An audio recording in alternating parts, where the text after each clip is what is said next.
Hello, ni hao. Welcome to Mandarin Mama Chit Chat by Mandarin Together, where two Taiwanese moms, Trista and Yao Yao, share their experiences in raising bilingual children, exploring identity, code switching, and embracing the joys and challenges of bilingual parenting. Come along with us on this exciting journey. Hi everyone, I want to jump in here real quick and let you guys know Krista and I created a ton of free resources for you guys. So make sure you go into our show notes. There will be a link that you can click and find all the free resources. Trista and I are actually preparing different courses for everyone. So make sure you check our show notes to follow our updates on our courses. All right, let's start the show.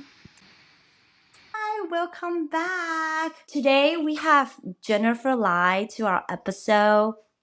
You guys should be familiar with her from last episode, but now I can officially introduce her.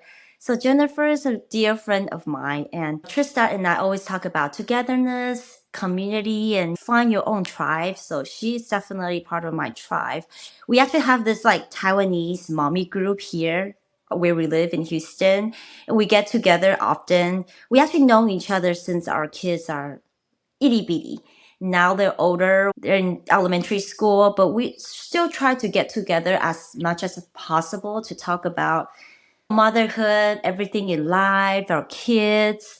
And the reason why I want to bring on Jennifer to our podcast, because I know she is very adamant teaching her kids Mandarin from day one. I was actually very admire her determination because her husband is actually Caucasian, so it's not easy to speak Mandarin, 100% or 90% of time.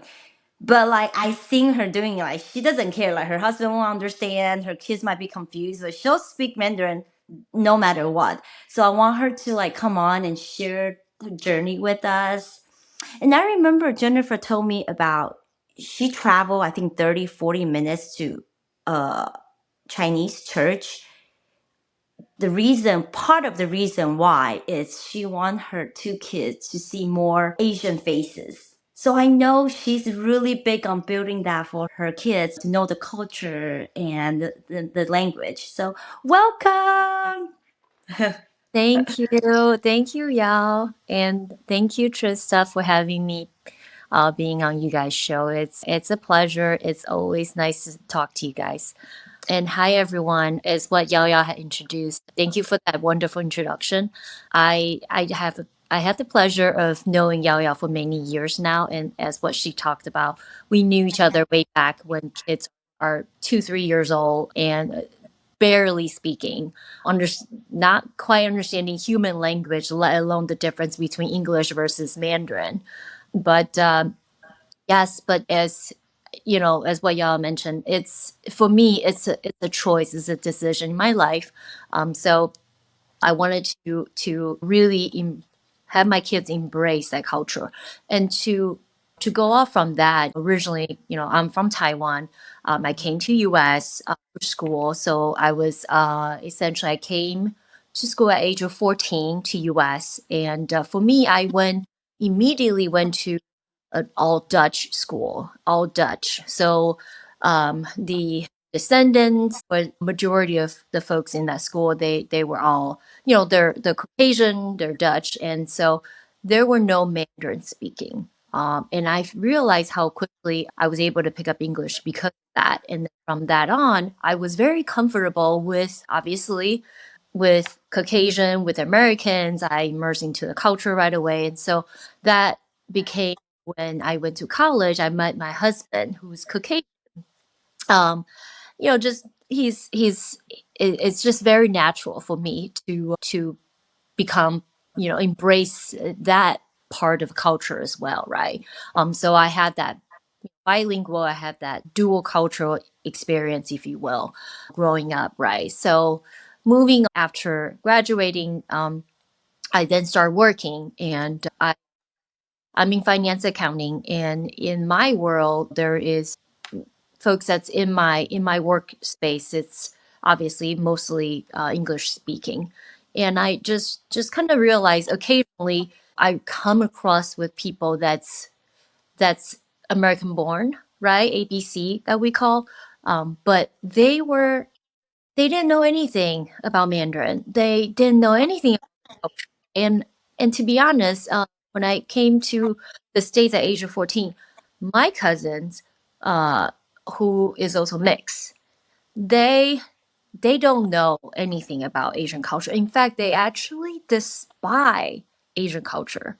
Like that truly, was so hurtful for me that I just could not believe that they weren't raised with being proud Asian.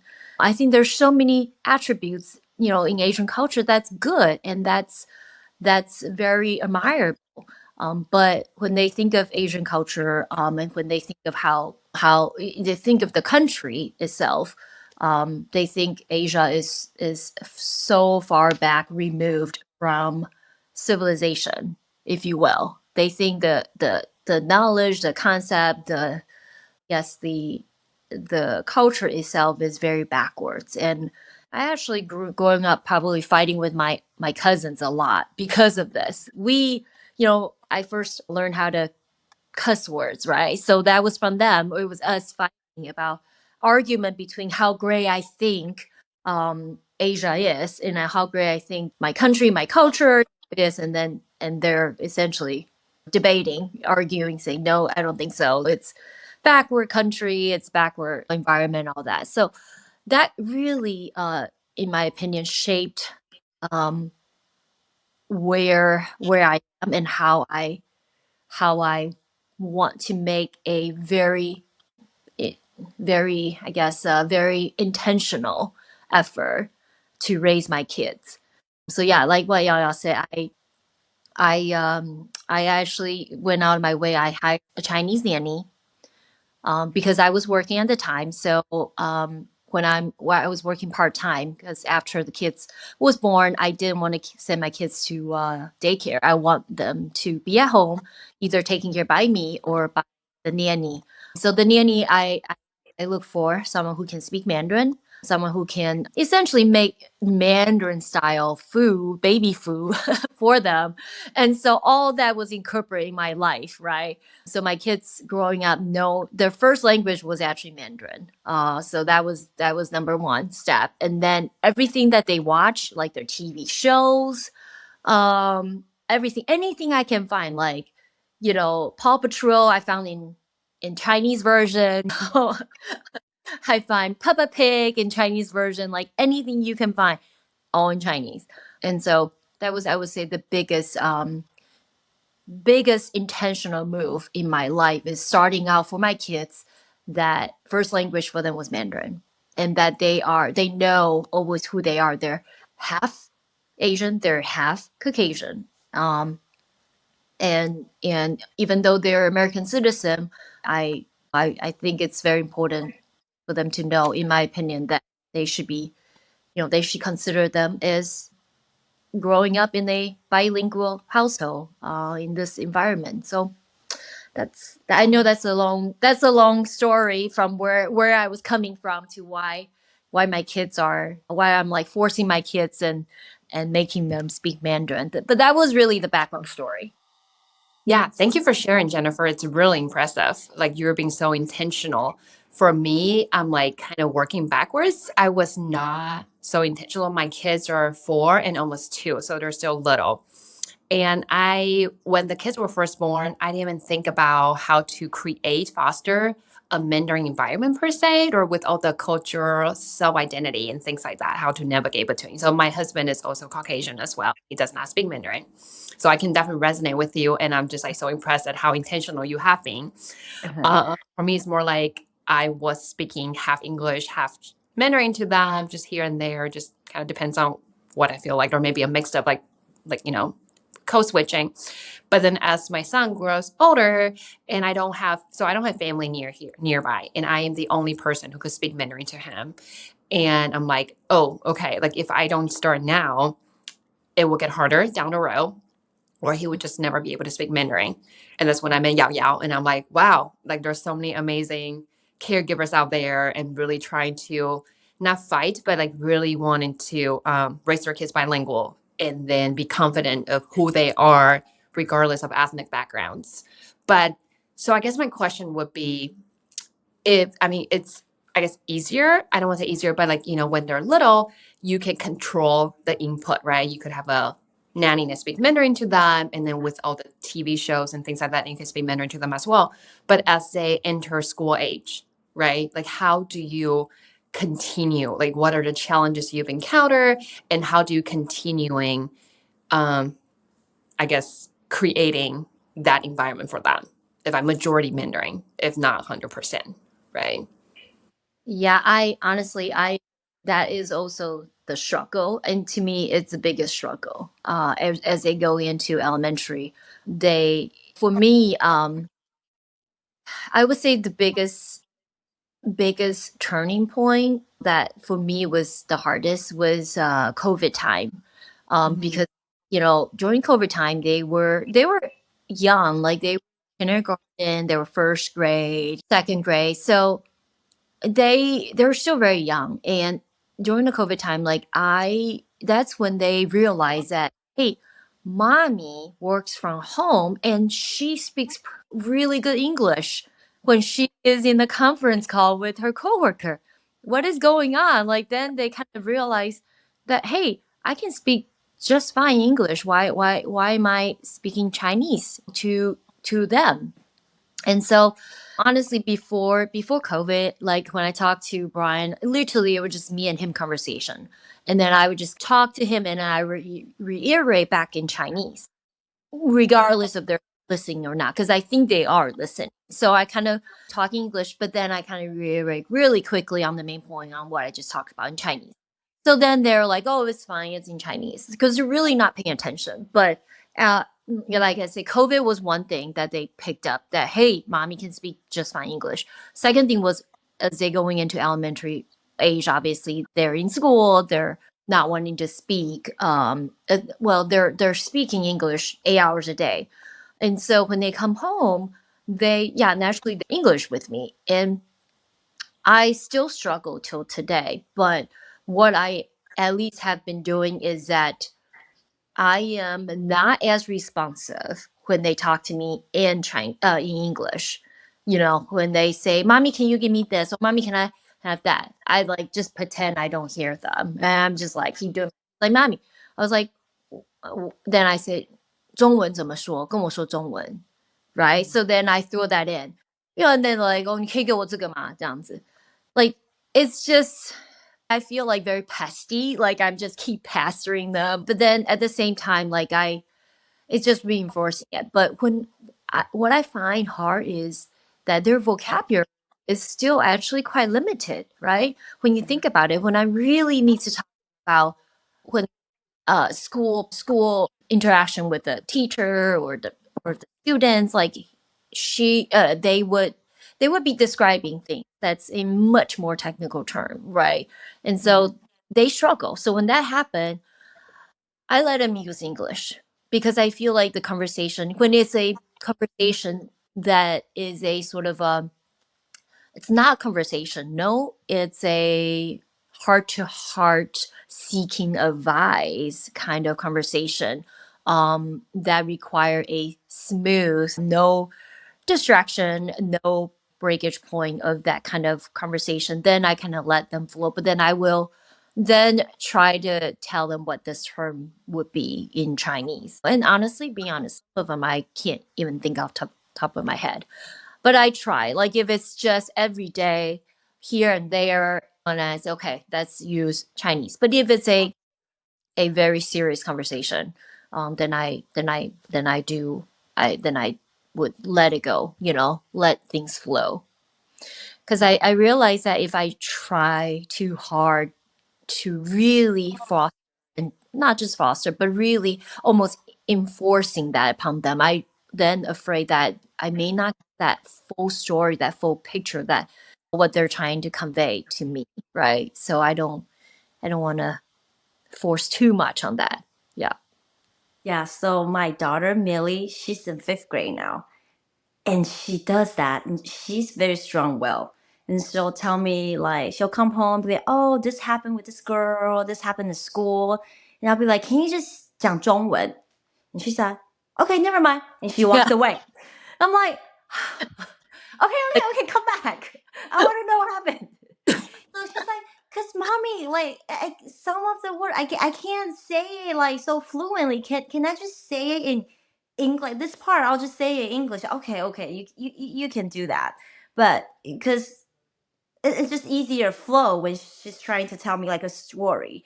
But I do want her, like Jennifer, you're saying, like expect her to.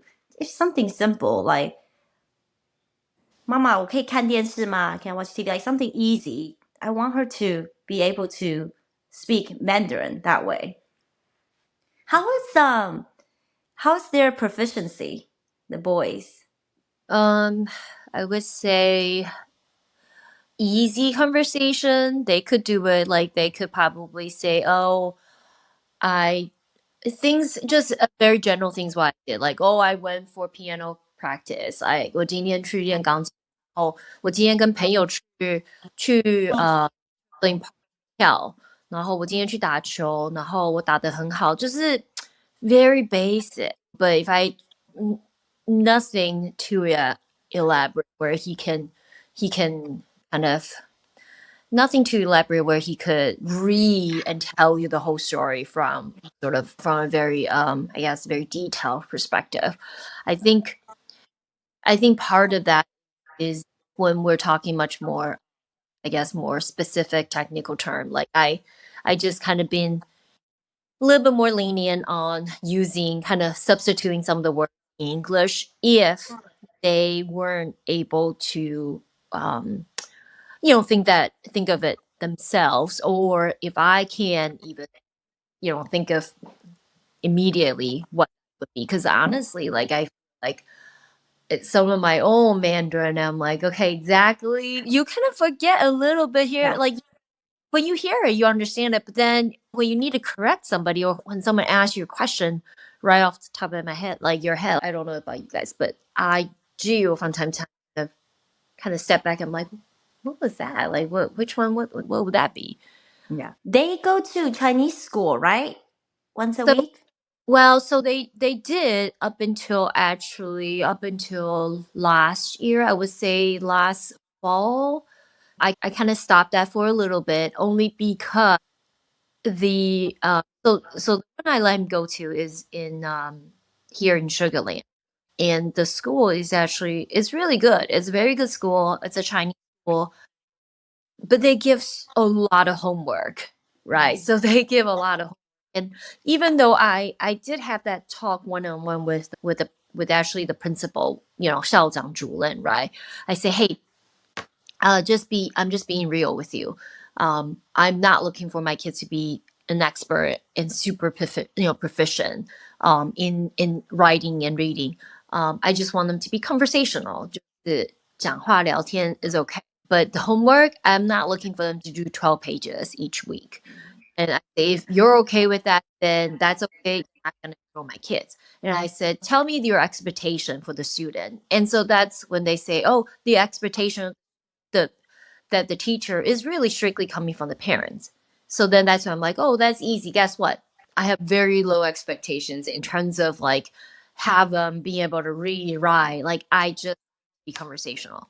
And so that's kind of what I've been doing. But I realize it's a bit hard because when the teacher is making most of the student and most of the students that's there are not Caucasian. They're from China, they're from Taiwan. And they do every pages down to the from the top to bottom.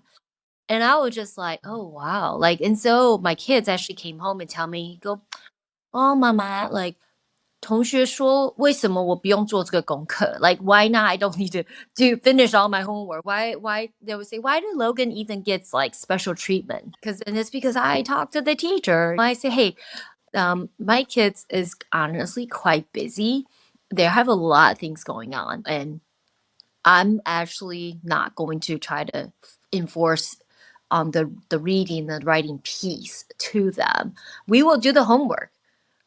Okay, so if you have to practice these writing 50 times, I'm like, we're not doing 50 times. We're gonna do 25 times. I'm cutting half by my own standard. That's good enough.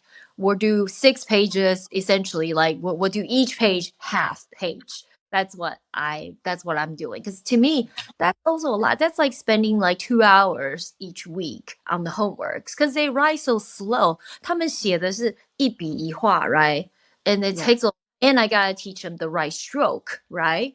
So it's a lot of time, honestly, it's a time I don't have. And that's part of my struggle being a working mom, trying to be a full-time mom as much as I can, and then trying to be the Mandarin mom, right? And at the same time trying to let them be kids and take them for social gathering, birthday parties, sports, extra curriculum. Like there's just not enough time. Totally agree. So for that Chinese school, it's like once a week, right? Like on the weekends. It's So one for 2 hours. Yeah. okay, so it's not like a Chinese school, like a fully immersive, full-time school type of thing.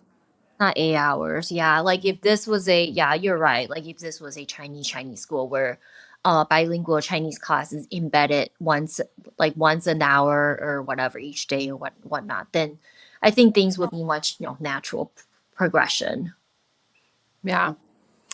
I know. I can totally hear a struggle too. I know my kids are still younger. That's why I asked ahead because I can totally see these happening to me as well. So my oldest, he's 4. He started Chinese school like on 2 hours a week on Sunday. He just started, but obviously he's only 4, so it's just a lot of singing, playing. But like you, I am not.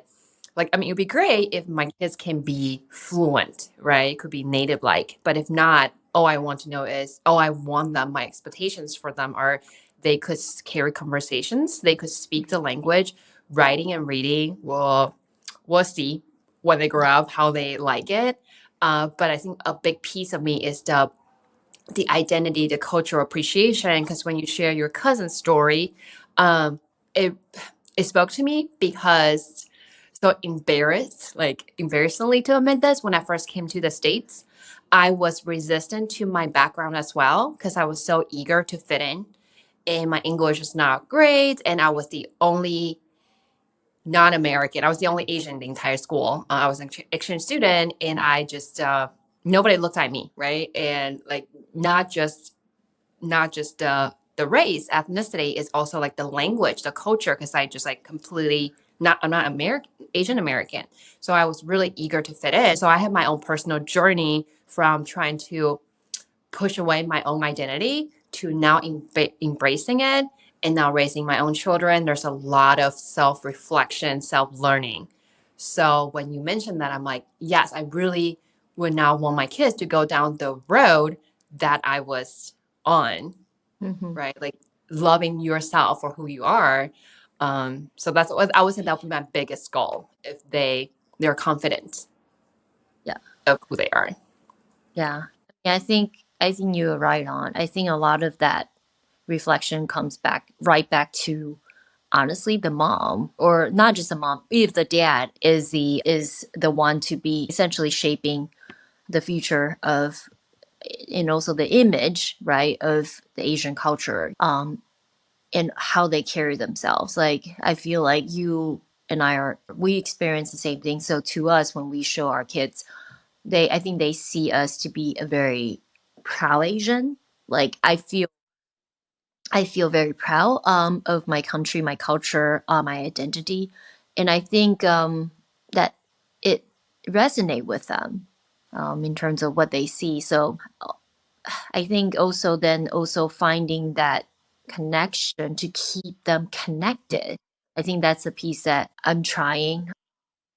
I it really does get harder when they get older, but first thing first is they will always have that food connection. And I think the food connection piece is the easier piece to let them stay connected because number one, you talk about inputs.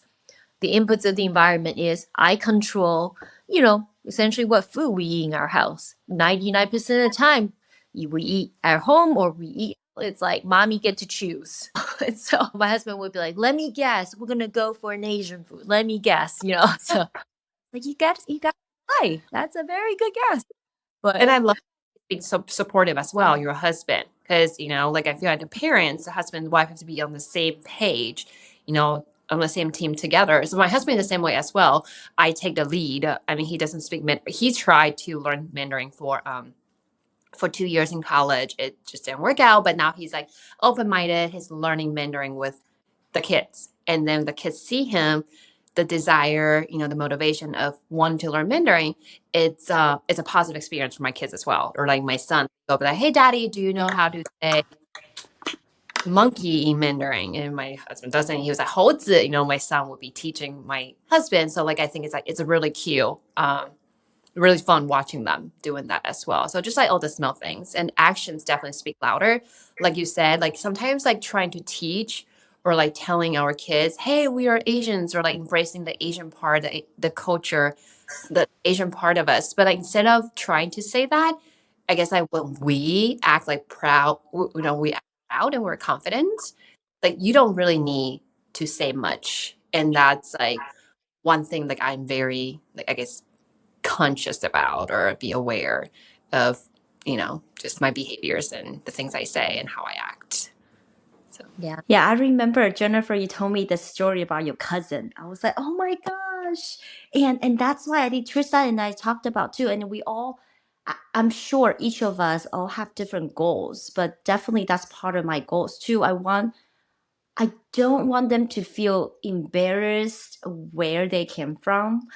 Then this is my personal goal that in the beginning, I was hoping and wishing they can read, not write, especially with my daughter. But now at this point, I'm like, if you can just carry a conversation and, when we go back to Taiwan, you can talk to, my grandparents, my mom, that would be great. And love where we came from. I know all of our kids is born in the United States, so they probably feel more American than Taiwanese. That's what my daughter told me, and that's okay. And it's funny. We went back to Taiwan, and she'll be like, and so does my son. They will ask me when they ask me where am I from, what do I say? Am I American, or do I tell them I'm 台湾人还是美国人? So I'm like, so I was like, how about you say 你是台湾住在美国的台湾人? So I tell them to say that, or you can say I was born in America, but my parents are from Taiwan. Both my husband and I born in Taiwan. So you can say that too. So they're like a little confused, the identity. Like, mommy, what do I tell them? They ask me where I'm from. Because a lot of people be like, you guys don't look like, or when they speak, probably not from Taiwan. Where are you from? So, yeah. For the real, other like live in US, but I speak Mandarin, 我住美国，我会说中文啊，这样。Yeah. Yeah, your daughter asked you the question, right? What if you asked her back, what does she think? Because sometimes like identity is so like personal and subjective too. I'm more curious at what she thinks, or maybe she like doesn't really have a clear idea, which is totally normal as well. She does. She told me once, she said, Mommy, is it okay that I actually feel more American than Taiwanese? And I said, okay, that's okay, because we are different. I was born and raised in Taiwan, so I will feel different than what she's feeling, because she's actually American born, and I can't just like force her. No, you cannot feel like you were American. You're Taiwan. No, I don't do that. I said, that's okay, because you are actually born and raised, and all her friends, they speak English. And I said, it's okay to feel that way. But my goal, like we were talking about earlier, I just don't want them to feel, oh, I'm embarrassed, like my parents speaking Mandarin. Like, she's actually okay if we speak Mandarin. Like, she's not embarrassed, like in front of her friends. She'll just be like, oh, they won't understand. But sometimes I will still speak Mandarin, and she's not, oh my God, mommy, that's embarrassing. So far we're okay on that. And I hope we can keep it like that. I want them to feel proud and fun, proud where they came from. Like, where we came from is really beautiful and fun. I think it's also depend. I mean, if I think of our other friends, or the friends that their husband is American born, or maybe not American born, but maybe came at age of 3. That if you think about their generation, so it would be like our mom or our in-law, their generation, how they raise kids at the time. I feel like it's also that mentality at the time is that they just came to US. They're they don't speak any English at all, and they're unaware of the social norm. They maybe consider, what's the word for, not fit in as well, right? So like the not as cool, not fitting in, kind of detached, right, from the rest of the society. So I think with that, that actually contributed to at least the generation, like our generation, but the generation that that was born raised here essentially, or not born but young, super young, and then was raised here. I feel like that really probably had a very big factor of why some of them growing up not wanting to have any association with Asian culture, or whether from Taiwan, China, Japan, South Korea, doesn't matter. I think that has a factor, but I feel like in our generation, like for at least I could see among our friends, like I can see you, Trista, Yaya. I feel we're much more. What's the word for? I would say modern, but really it's the fact that we already know how to speak English. We're familiar with the culture, so we can be, what's the word for, appropriate. We know when to be appropriate, and I think that's really our kids really was looking for, because I this is just kind of one of the time that I had conversation with my older son Ethan. I say, hey, like, how do you feel? Do you feel proud? Well, I'm like, I don't know about how you feel when you become teenager, but do you feel proud to have a mom like me? Do you feel, do I embarrass you in terms of like whether the fact that I'm Asian, or my English is good, but it's not perfect. The fact that the fact that I insist on us eating Asian food, we go to Taiwanese church, everything. My friends, a lot of time purposely I want them to hang out with Asian face looking people, because they hang out a lot already, Americans, like, so I'm like, okay, let's have a little bit of a, toss up. I'm all about equilibrium. I'm all about 50-50. So I asked him, like, how do you feel? He's like, no, I feel very proud, mom. Like, I'm very proud.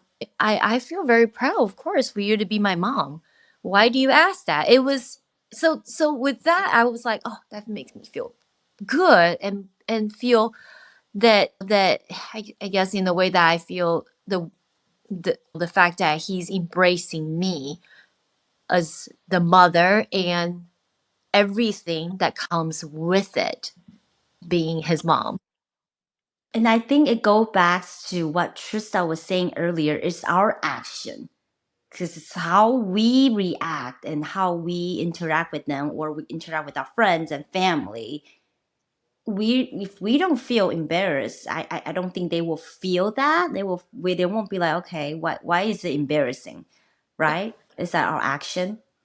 Yeah, I agree. Yeah. And sometimes I feel like as a mom, at least me, I tend to overthink, right? And I like make things up in my own head with all the mom guilt and things like that, right? But then that's why, like, sometimes I will be self-conscious and maybe ask my son some questions, and he was like, why do you ask such thing, right? Like, it's a norm, it's normal, it's just how his experience has been. So, but that I'm so glad to hear. So like made me feel reassured of hopefully when my kids are older and they are, I don't know, they would also be embracing themselves as a whole as well. But I feel like another factor though, this is my personal opinion. I think American culture is very what is it, like self-centered, and like American like culture is, I don't know, like when I was in Taiwan elementary school, isn't like the analogy I learned was like, oh, Canada is like fruit salad, and America is like a melting pot. Meaning that when you come to America and everyone melt together, like you follow the American way, right? You think like American, and then English is like the language, and people trying to fit in. I feel like it has something to do with that as well. So when you are I don't know, not an outsider, but like you're just trying to fit in, right? And then when you fit in at the same time, you're losing yourself, unfortunately, right? You kind of have to you would you would be drifting away from that. And I think we're fortunate that we're versed. We came here at a relatively younger age, so we're versed in both cultures and both languages. So we can be more comfortable and confident in navigating between. But for our children, they are definitely more versed in American culture. I guess like that's where we come in, trying to like give them that like the language and the culture like awareness as well. But I feel also has a lot to do with like the environment. So I Yeah, don't know. and I also think it's where you live. Like Trista, like where we live in Houston, we have so many like Asian culture, like for example, food, community. We This is just so have true. a lot of, yeah. So I think and then they see it like we eat Asian food all the time. Like there's big Chinatown, we can just eat whatever we want. And then for you guys, it's less choices, right? They see it less. Chicago is better. So I live in Ohio. I live in Cincinnati. Cincinnati's like a suburb. It's like a city, but definitely less Asian population compared to other major cities in the U.S. Yeah, I think so. Because at least in Yao Yao and our kids' school district, it's like 40% Asian. And when I say 40%, of course that includes, that includes all aspect of what we consider East Asian, Southeast, everything, right? So everything under the sun. But still, like I think it's because of the population.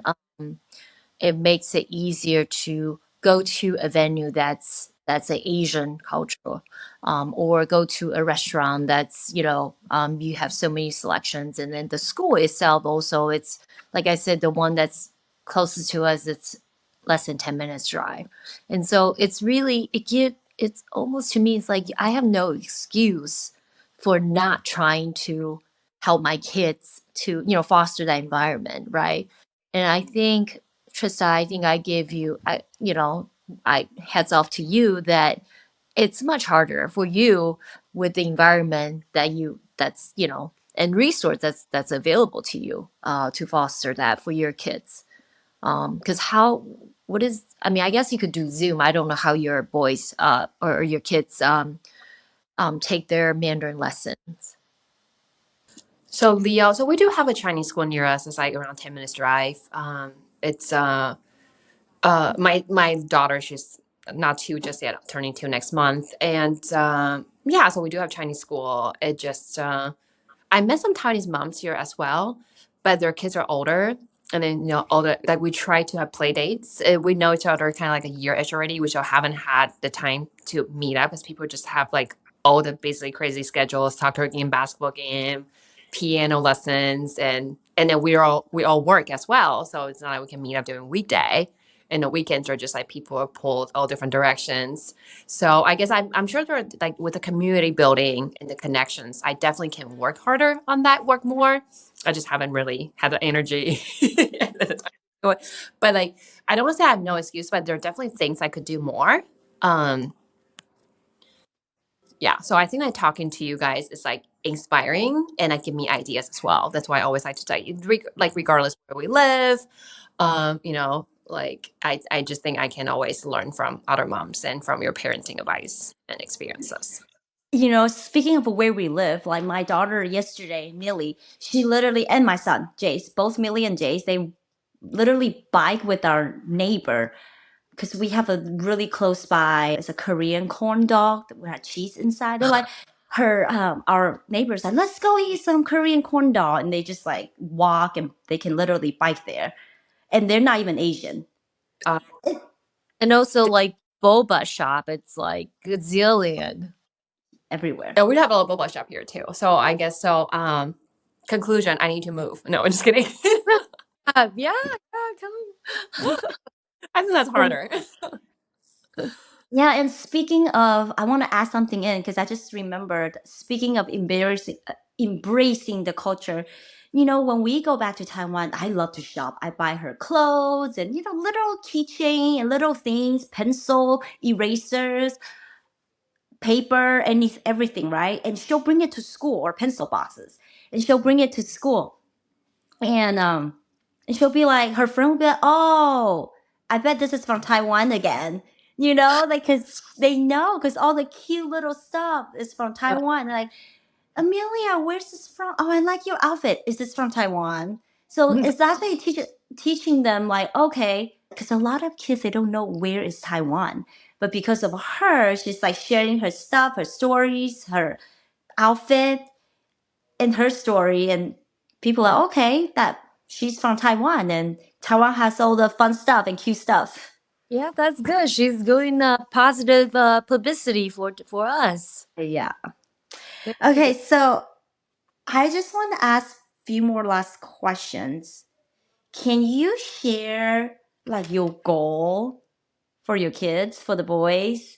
And then also, like, I guess, last word of encouragement for our listener, because I feel like you're so determined and you go out of your ways, to teach your kids Mandarin. So kind of share some encouragement with us. Sure. Okay, so for me, honestly, I have to admit, I start out with this very ambitious goal, right? Like I have kids that have to write Chinese, like if they can 唐诗三百首, even better. That was my original goal. But honestly, when you set a goal, when I set a goal, I realized has to be realistic. It cannot be, it needs to be challenged, but cannot be too far stretched.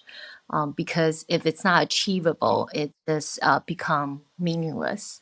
So I constantly, at least, for the past year, I kind of really had to bring myself back down to being realistically what between me and myself and the environment and our kids, what is that realistic goal? And for me is number one thing is that identity of knowing who they are, and what makes them who they are. And number two is the language and the culture factor of that continue to build on the knowledge that they already know. I am not asking them to be able to read and write, but if they can continue to carry on conversation from simple to a little bit more intermediate, that would be fabulous. Um, if they know how to read simple words, reading, I mean, Ethan does tell me that, like, oh, I recognize this word. Like in our church, we were seeing Chinese and we also have English. So he'd be like, I recognize this. That's great. And so those two are my first thing first, like my goals. But my word of advice would be to always put a positive spin when your kids are asking or doubting. I think what they need to know is why is this particular thing important to you as a parent? Why should they care, right? So always kind of think about how can you, first of all, put yourself in there.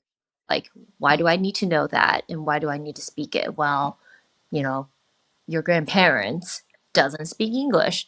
Do you want to be able to have that meaningful conversation with them? Do you want to get to know them, or do you not want to get to know them? And most of the time, raising up in a loving family, they will say, yes, I do want to know my grandparents more than just like this and then ba, right? So that is one of their motivation to be able to speak.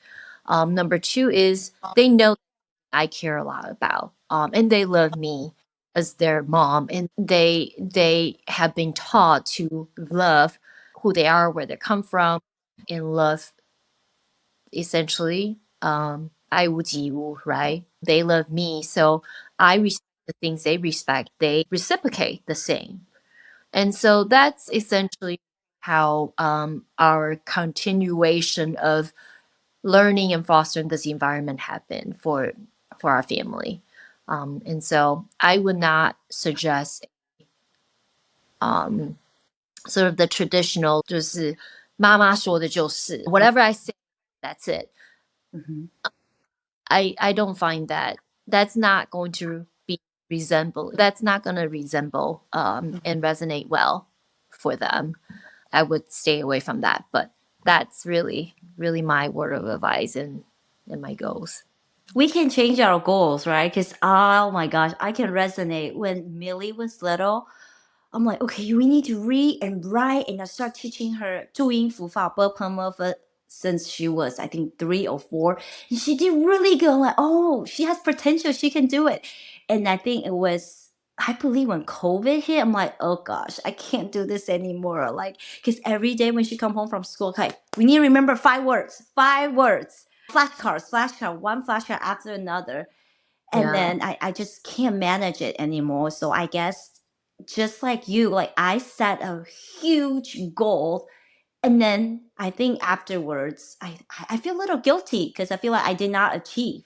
But now I'm like, okay, maybe it's not you change your goal. I think it's okay to change goal for her. For me, now I'm like, okay, conversational, just like you, conversation, language, culture for sure, and then identity, be able to Yep. communicate with our family back in Taiwan and love where we came from. Yeah, that's definitely my goal too for my kids. I think it's a journey for mom too, because I realized that if I was constantly comparing myself to other people's kids with their progress, Mm. oh no, that's not gonna work for me, and it's not gonna work for my kids because if it's too hard, like if you have to try.